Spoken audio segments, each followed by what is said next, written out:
नारायण नारायण नारायण। बोलिए सच्चिदानंद भगवान की।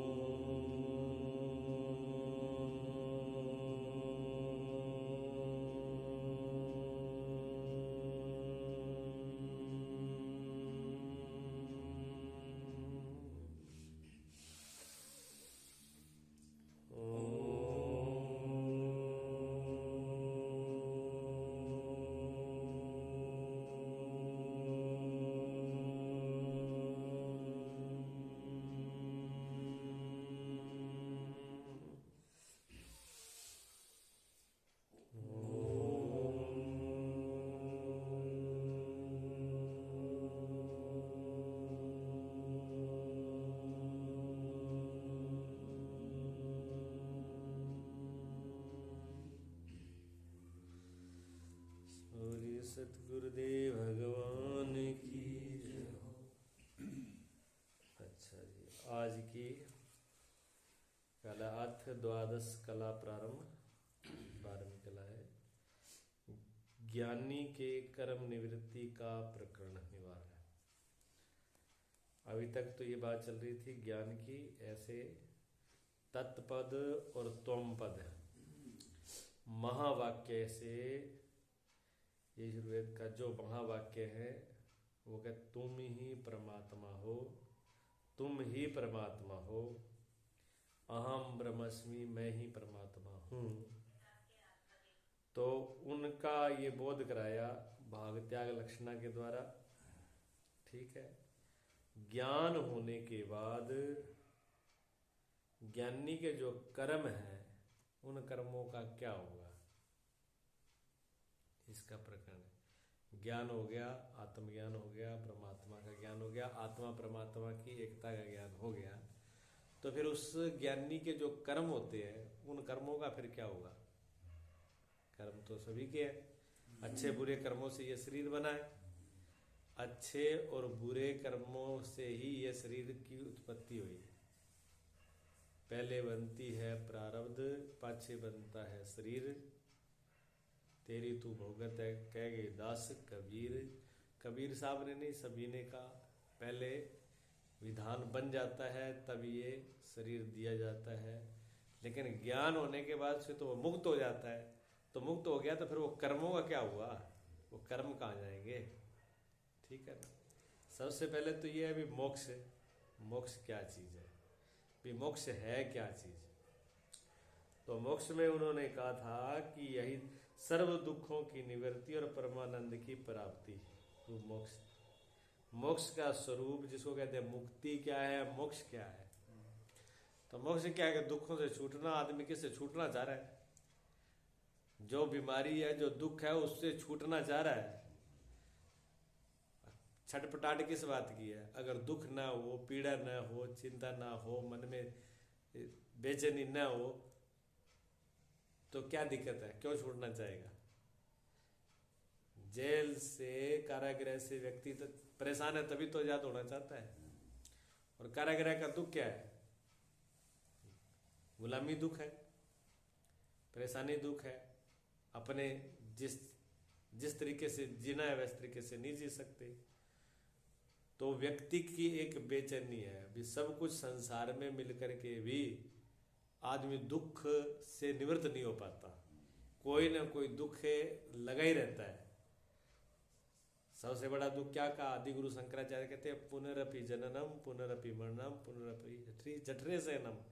कहते हैं सबसे बड़ा दुख तो यह है कि बार बार माँ के गर्भ में पड़ना और फिर बार बार मरना। जन्म लेना तब भी जन्म का दुख, फिर मरने का दुख। जन्म के बाद क्या सुखी हो जाता है। जन्म के बाद में अब अबोध है, मल में पड़ा है, मूत्र में पड़ा है, न खाने की शुद्ध न पहनने की शुद्ध। अब कहीं दर्द हो रहा है तो बता नहीं सकता, कह नहीं सकता।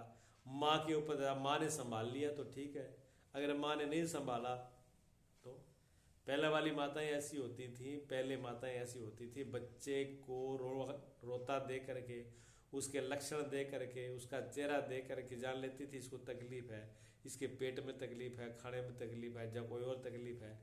तो वो उसी तरह से उपचार कर देती। हींग, पेट में दर्द होता तो अब छोटा बच्चा हींग खवा तो नहीं सकते, हींग का मालिश कर देती पेट के ऊपर, उसका आफरा उतर जाता, दूध का ठीक हो जाती।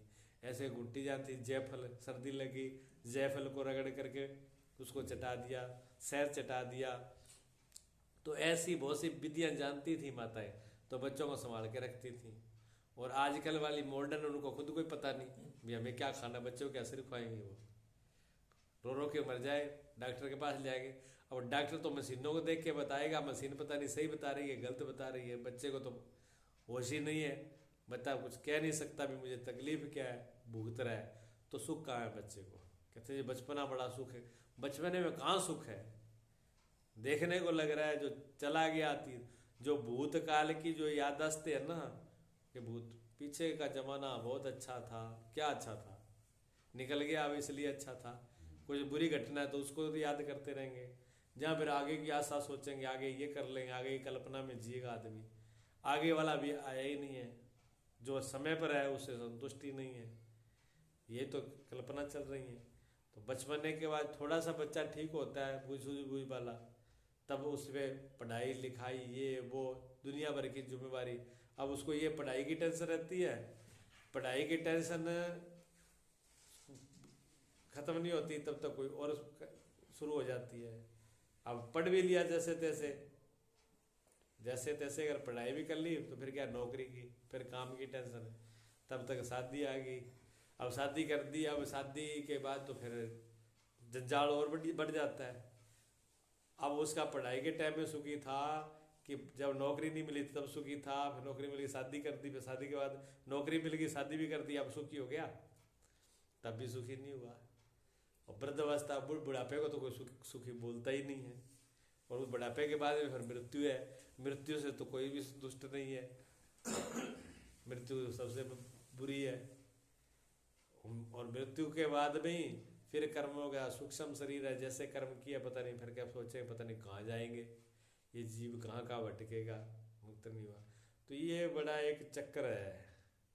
उस चक्र के दुख जो है ना, ये चक्कर वाला जो दुख है, यहाँ चीज एक सब चीजें जो चक्कर में चल रही है यहाँ पर गोल गोल, ये भारतीय खोज ही ऐसी है, प्रकृति के साथ है। विदेशों की खोज जो है ना, पश्चिमी की खोज है, वो प्रकृति से हट करके है कुछ सोच। वो कहते हैं जिंदगी एक पटड़ी की तरह सीधी सीधी होनी चाहिए, सीधी सीधी चलनी चाहिए। लेकिन भारतीय मनसा क्या कहती है कि ऐसा ही नहीं, प्रकृति ऐसी सीधी नहीं चलती, आदमी सीधा कहाँ से चल लेगा? जब प्रकृति गोल गोल चलती है तो आदमी सीधा कहाँ से चलेगा? सुबह सूरज इधर था, दोपहर को यहाँ होता है, शाम को यहाँ होता है, सुबह फिर वहाँ होता है, ठीक है। ऐसे चंद्रमा, ऐसे धरती गोल घूम रही है, हर चीज गुलाई में चल रही है, घूम के वहीं आ जाती है। पहले बचपना, फिर युवावस्था, फिर वृद्धावस्था, फिर मृत्यु, फिर जन्म, फिर जन्म के बाद फिर बचपना शुरू हो गया, फिर जवानी शुरू हो गई, फिर बुढ़ापा आ गया, फिर वही तो सब चल रहा है। सुबह खा लिया पी लिया, फिर पैरों, फिर शाम को घूम फिर के काम तो वही रहते हैं। नया काम कौन सा है बताओ? फैशन देख लो, फैशन कितना ही गया। पहले लोग कभी पैंट ये वो दुनिया भर की शौक करते, फिर वो पजामा कुर्ता पे आ गए, घूम फिर के फिर पजामा कुर्ता पे आ गए, एक बार छोड़ छोड़ के नए नए कर लेते हैं, फिर लौट के वहीं आ जाते हैं। तो ये घूम घूम के चलती है रूटीन में सारी चीजें, ऐसे प्रकृति के सब घूम के चल रही है।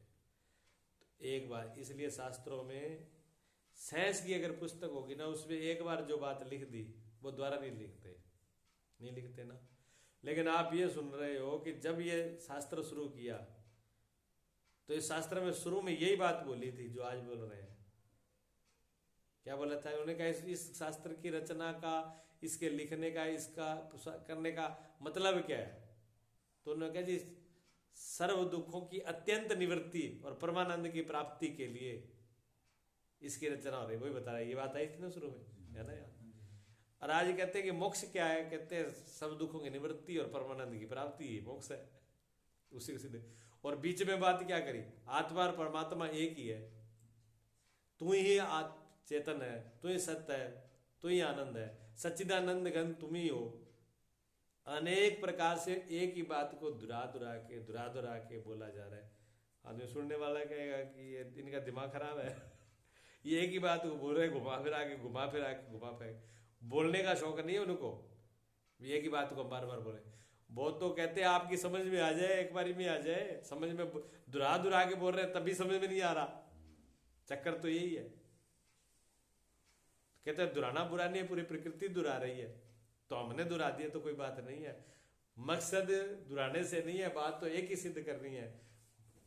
मकसद समझ आने से है कि हमको समझ में आ जाए। अगर समझ में आ जाए तो बात ठीक है, और जब तक समझ में नहीं आएगी तब तक उसी बात को बार बार कहना ही पड़ेगा। घर पे आपने देखा नहीं बच्चों को, अगर छोटे बच्चे को एक बार समझ में नहीं आता तो कितनी बार बोलना पड़ता है उनकी बात। छोटो जो छोटा अबोध बच्चा होता है, बालक होता है, उसका नाम माता और पिता बुलाने के लिए, पापा मम्मी बुलाने के लिए माँ कितनी बार उसको बोलती है, ये तुम्हारे बोलो, ये पापा जी हैं, ये दादाजी हैं, ये नाना जी हैं। वो भूल जाता है बच्चा। 6 महीने तक रोज 10-20 बार उसको पढ़ाया जाता है, तब उसको जब पक जाता है तब बुलाना बंद कर देते हैं, तब नहीं बोला जाता। तब तक वो रूटीन, एक एक शब्द। अब कोई दूसरा कहे कि रोज सुबह से लेके शाम तक आप एक शब्द बोलते रहे तो बोलना पड़ेगा ना। माँ को शौक थोड़ी है, वही माँ होती है जब बच्चा सीख लेती है द्वारा, एक बारी भी नहीं बोलती, फिर ऑटोमेटिक ही छोड़ देती है। और जब तक बच्चा नहीं सीखता वो माँ उसको अकती नहीं है, बोलती जाती है, क्योंकि माँ का लक्ष्य सिखाना है। जब तक सिखा नहीं देंगे तब तक बोलते जाएंगे। यही ऋषि की दया है, यही संतों की दया है। भी एक बात को बार बार वो जानते हैं कि जब तक इनको समझ में नहीं आ जाएंगे तब तक हम बंद होने वाले नहीं है, तब तक ये चलते रहना है, जब तक घूमता ही रहेगा पटा चक्कर जो है ये। जब तक पिछला पूरा नहीं होगा तब तक चक्की रुकने वाली नहीं है। वो चक्की चलती रहेगी। तो कोई आदमी ये सोच ले, उसका मतलब ही होता है मनन का मतलब ही होता है बार बार मन में रिपीट करना, मनन में उसी चीज को बार बार दोहराना। मनन का भी यही होता है, जहां पर मन ठहर जाए। तो सर्व दुखों की निवृत्ति हर व्यक्ति की ये चाह है, हर जीव की ये चाह है। हर जीव ये चाहता है कि मुझे दुख नहीं होना चाहिए। जो अबोध है, अज्ञानी जीव है ना, मतलब पशु भी दुख को स्वीकार नहीं करता है। जीव तो उसी में भी है, लेकिन उसमें बुद्धि नहीं है, इतना विचार नहीं, वो छूटने का तो उसको पता नहीं है कि मैं कैसे छूटूं, ये तो उसके पास अकल नहीं है। लेकिन इतनी अकल तो उसको भी है कि दुख, जहाँ दुख मिलेगा, पीड़ा मिलेगा, जहाँ उसको परेशानी हो रही है वहां से वो हट जाता है। गर्मी में नहीं रुकेगा, ज़्यादा सर्दी होगा तो ऑर्डर देखेगा जहाँ सर्दी कम हो। भूख लगी होगी तो खाने की तलाश करेगा, प्यास लगी हो तो पानी की भी तलाश करेगा। किसी ने डंडा लेकर के सामने आ रहा है तो उसको पता है डंडे से दर्द होगा, पीड़ा होगी, तो डंडे को भी समझता है। और कोई प्यार से खिलाए तो उसके प्यार को भी समझता है, वहाँ तो सुख उसको समझ रहा है ना ये तक। तो वो जीव जो है, जीव किसी भी जोनी में है, वो जीव समझ तो सब रहा है इस बात को, लेकिन जो वो समझने वाली समझ होनी चाहिए। असल समझ क्या है? बुद्धि, विवेकवती बुद्धि, समझ वाली बुद्धि। समझ वाली बुद्धि का मतलब क्या है? अब जैसे और पशु समझ रहे हैं, और पशुओं का समझना कैसे है? वो उनकी बुद्धि का ज्ञान नहीं बनता, अनुभव नहीं बनता, किया ना किया बराबर ही है उनको। आज की अकल भूल जाएंगे वो, उनको पता ही नहीं कल क्या हुआ था, कौन मिला था, कैसे क्या, इस चीज की स्मृति चली जाएगी। वो कुछ सीखते नहीं है। ऐसे जो आदमी किसी चीज से समझे नहीं, 1000 बार एक बात को कहा जाए और वो उसके दिमाग में नहीं आ जाए तो उसकी बुद्धि अशुद्ध है, बुद्धि शुद्ध नहीं है। आदमी में कोई फर्क नहीं। परमात्मा ने भेद भी नहीं किया।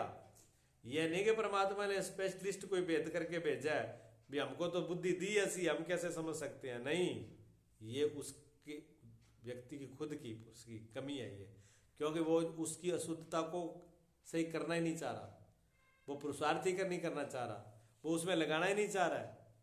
ये हो सकता है क्या? मान लो आपके घर में दो बच्चे पैदा हुए और एक बच्चा स्कूल जाना ही नहीं चाह रहा, तो वो कैसे पढ़ लेगा? और एक जाना चाहता है, अगर दूसरा भी जाएगा तो क्या वो पढ़ नहीं पाएगा? पढ़ेगा वो। जिस जैसी लगन होगी वैसे पढ़े। एक बार उसको कुछ भी नहीं आ रहा, अगर उसकी लगन है तो वो पूरा पड़ जाएगा। लोग बुढ़ापे में आगे पड़ जाते हैं। तो ये नहीं है कि ज्ञान किसी को होगा नहीं, या शास्त्र किसी समझ में आएगा नहीं। आत्म ज्ञान में किसी का, आत्म ज्ञान में सभी का जन्म सिद्ध अधिकार है। जिसको ये चोला मिल गया, परमात्मा ने उसको पूरा अधिकार दे दिया कि आपको अधिकार है, आप आत्मज्ञान कर सकते हैं और उस परम सत्ता को प्राप्त कर सकते हैं। लेकिन वो करना ही नहीं चाहता, और दोस्त फिर क्या करे, मेरे को परमात्मा ने बुद्धि ऐसी दी है, मैं क्या करूं, मेरे को समझ इतनी दी है, मैं क्या करूं, मेरे को टाइम ही नहीं दिया, मैं क्या करूं। ईश्वर की मेरे पे कृपा ही नहीं है, मैं क्या करूं। ये क्या है, ये बहाने हैं, ये सारे बहाने हैं। मेरे पास समय नहीं है, ये भी बहाना है। समय भी सबको एक जैसा दिया है।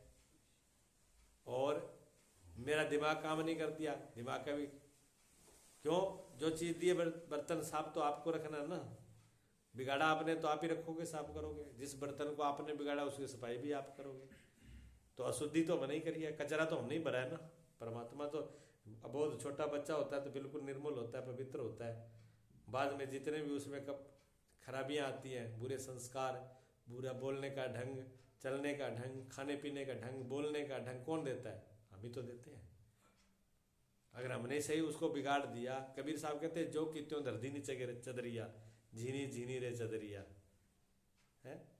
कहते हैं सुखदेव ने निर्मल कीनी, सुखदेव जैसे ऋषियों ने तो निर्मल और पवित्र कर दी इसी चदरिया को, उन्होंने तो इसको और भी पवित्र कर दिया। और कबीर साहब कहते हैं अगर मैंने पवित्र नहीं किया तो कोई बात नहीं, पर मैंने बिगाड़ा भी नहीं है, जैसा उसने दिया था वैसी वापस दे दिए, लेकिन ला भाई।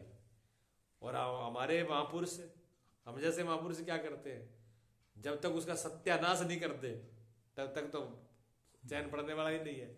डाल लो इसमें हर प्रकार की चीज जो आ रही है, कूड़ा कबाड़, देखो खाने सिर्फ खाया मुंह से नहीं जाता, मुंह से तो भरी रहे हैं, जो आया ऐसा डाल लो, उल्ट पटांग जो भी खाने को।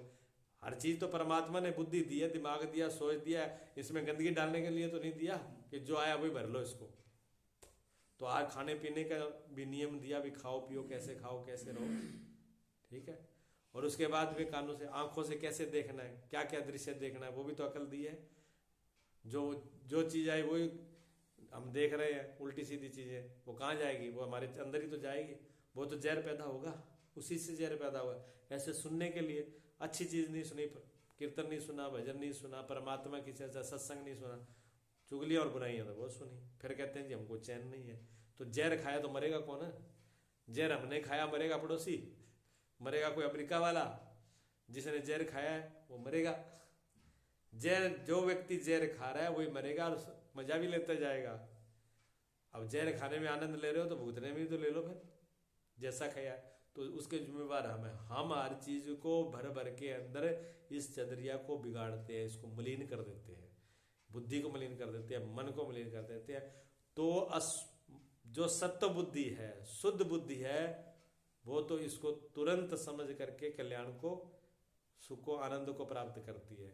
और जो अशुद्ध बुद्धि है, गलत बुद्धि है, वो तो ज्ञान से भी और मोह विमूढ़ होकर के ग्रसित हो जाती है। मान लो ज्ञान से भी अपने आप को, अशुद्ध बुद्धि में ज्ञान डाल दिया तो वो ज्ञान भी उसके लिए दुखदायी है। पकड़ना है इस बात को, ये चल रहा है। जो व्यक्ति की बुद्धि अशुद्ध है और उसके पास में अगर ज्ञान आ गया, वो थोड़ा बहुत पढ़ लिख गया, दो चार शास्त्र भी पढ़ लिए, दो चार बातें भी उसने सीख ली, तो वो और भी ज्यादा सत्यानाश करेगा। एक तो उस ज्ञान का विमान, एक उसका दुरुपयोग करेगा, ठीक है।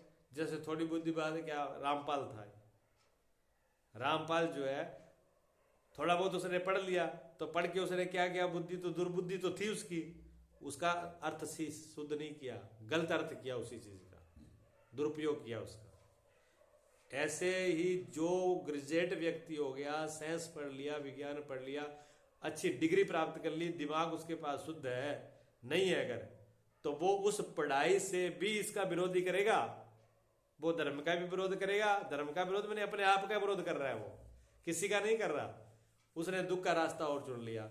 ज्यादातर पढ़े लिखे बाद क्या करते हैं, पूजा पाठ क्या होती है, धर्म क्या होता है, ये आत्मा परमात्मा, ये दकियानों से बकवास की बातें, किसने देखा आत्मा परमात्मा।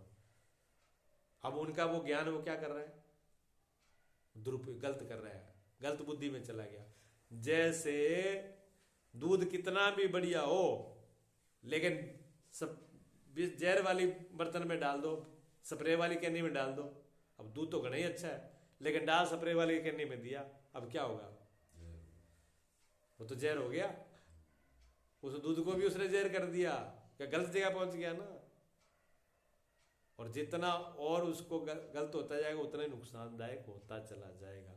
तो अशुद्ध बुद्धि अगर शुद्ध नहीं है तो वो ज्ञान भी दुखदाई है, वो और ज्यादा गड़बड़ कर देता है। तो जो लोग ये ज्यादा पढ़ लिख लेते हैं और उनके अंदर सत्व बुद्धि नहीं आती तो वो धर्म के रास्ते पर नहीं चल सकते। अगर सत्व बुद्धि है और फिर पढ़ा लिखा होगा तो बहुत आगे, बहुत जल्दी समझेगा और दूसरों को भी उससे लाभ होगा।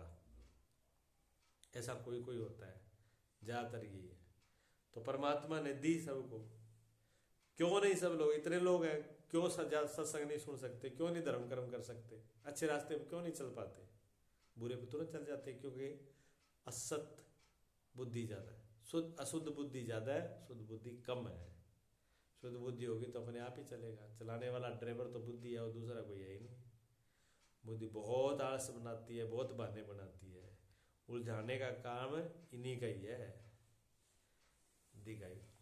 तो कर्म मोक्ष का मतलब है दुखों से छूट जाना, सब प्रकार के, सब प्रकार से दुखों से छूटने के बाद जो परमानंद है उस परम की प्राप्ति। बस कहीं जाना आना नहीं। मोक्ष का मतलब यह नहीं है कि कोई छोड़ के, प्राण छोड़ के चला जाएगा कहीं, जहाँ देश छोड़ के चला जाएगा, जहाँ कहीं स्वर्ग लोग, बैकुंठ, सचखंड, फलाना खंड, ये सचखंड है, ये ब्रह्म लोक, फलाना लोक, ये नास कल्पना, ये भी एक कल्पना ही है, ये भी ना समझी है, ठीक है ना। ये इस कमरे की दीवारें तोड़ दो, कहते आकाश को, कहा आकाश तो सचखंड में गया, आकाश सचखंड में कहाँ जाएगा, वो तो जाया है, वहाँ है। पर यह अभी जो इस दीवारों में बंधन था वो बंधन टूट गया, आजाद है अब ये, आजाद है तो महाकाश हो गया ये। और जब ये दीवारें थी तब महाकाश नहीं है, तब भी महाकाश यही है। वो तो बीच में देखने में लग रहा है इन आंखों में कि बीच में ये अलग हो गया, अलग कहाँ है ये दीवार भी तो आकाश में ही है, बिना पोल के, बिना आकाश के तो दीवार भी तो नहीं हो सकती।